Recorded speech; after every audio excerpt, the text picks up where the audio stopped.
తిరుమలకు వచ్చే భక్తులందరికీ ఇన్సూరెన్స్ సదుపాయం కల్పించేందుకు ప్లాన్ చేస్తోంది టీటీడీ.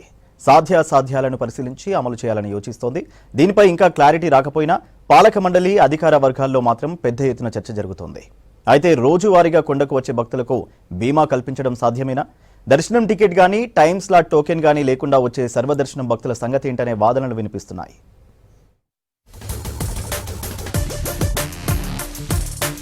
తిరుమల శ్రీవారి దర్శనానికి వచ్చే భక్తులకు మరిన్ని సౌకర్యాలు కల్పిస్తోంది టీటీడీ.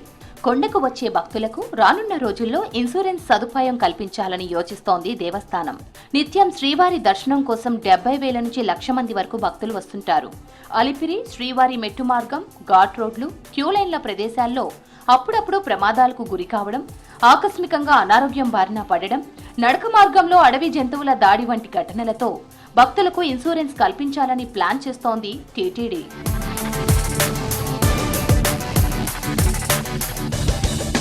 కొండపై ప్రమాదాలు, జంతువుల దాడిలో చనిపోయిన వారికి ఆకస్మిక గుండెపోటు వచ్చి చనిపోతే బీమాతో వారి కుటుంబాలకు అండగా ఉండాలని చూస్తోంది టీటీడీ.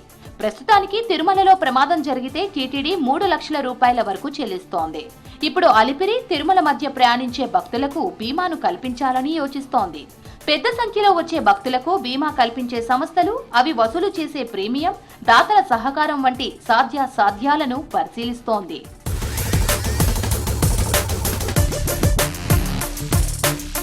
ఇటీవల తిరుమల అన్నమయ్య భవన్లో జరిగిన టీటీడీ పాలక మండలి అత్యవసర సమావేశంలో బీమా ప్రస్తావనపై చర్చ జరిగింది.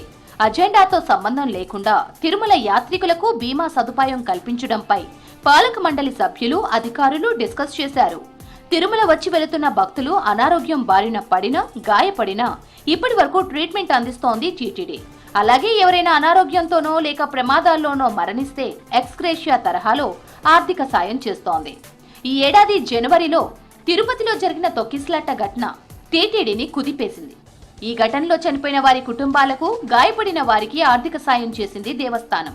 అప్పట్నుంచే యాత్రికులకు బీమా సదుపాయం కల్పించాలన్న ఆలోచన మొదలైంది. కాకపోతే దానిపై సీరియస్ గా దృష్టి పెట్టలేదు. అధికారులు, పాలక మండలి సభ్యుల మధ్య మాత్రం తరచుగా ఈ అంశంపై చర్చ నడుస్తోంది.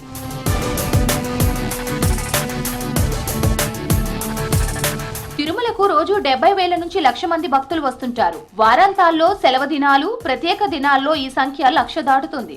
అంతమందికి బీమా సదుపాయం కల్పించడం సాధ్యమేనా అన్న ప్రశ్న టీటీడీ వర్గాల్లో చర్చనీయాంశంగా మారింది. ప్రతి భక్తుడి తరపున బీమా కంపెనీలకు టీటీడీనే ప్రీమియం చెల్లించాల్సి ఉంటుంది. ఆర్థికంగా కూడా టీటీడీకి ఇది పెద్ద భారమే అవుతుందని అంటున్నారు అధికారులు. అలాగే తిరుమలకు వచ్చే యాత్రికులకు ఏ ప్రాతిపదికన బీమా కల్పించాలన్నది కూడా ప్రధాన ప్రశ్నే.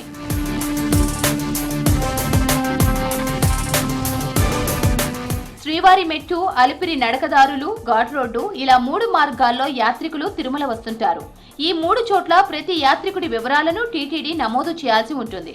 భక్తుల పేర్లు, చిరునామా, ఆధార్ నెంబర్, మొబైల్ నెంబర్ వంటి వివరాల నమోదుకు సమయం పడుతోంది. అప్పటికప్పుడు ఆన్లైన్లో నమోదుకు ప్రత్యేక సాఫ్ట్వేర్ అవసరం. ఈ వివరాల నమోదు కోసం ప్రత్యేకంగా యంత్రాంగం అవసరం ఉండనుంది. ఇదంతా టీటీడీపై అదనంగా భారం పడే అంశాలే.